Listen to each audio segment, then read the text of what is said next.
पश्चिम बंगर बांग्लादेश सीमारे एक बड़ उत्तेजना देखा देइथिला। बाढ़ अभावरु शह शह बांग्लादेशी चाषी भारत में प्रवेश करने को चेष्टा करथिले, फसल काटी ले जिबाकू चेष्टा करथिले, किंतु परे सेठाकार चाषी माने एहा जानि पारिले एवं सेमाने लाठी एवं ठेंगा धरी सीमारे पहुंची जाइथिले।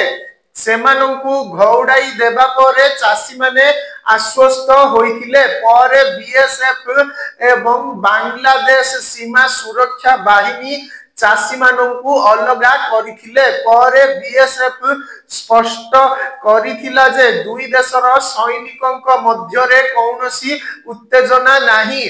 बांग्लादेश सीमा सुरक्षा बाहिनी मालदार सुखदेवपुर सीमारे कंटा तारबाड़ लगाइबा पाई बीएसएफ को निरंतर बाधा देउछि।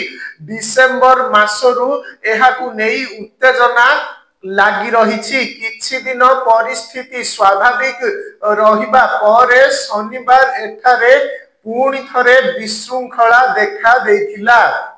बांग्लादेशी आतंकवादी दुर्बृत्त एवं रोहिंग्या माने लाठी छुरी एवं अस्त्र शस्त्र धरी भारतीय अंचल रे प्रवेश करने को चेष्टा करुथिले।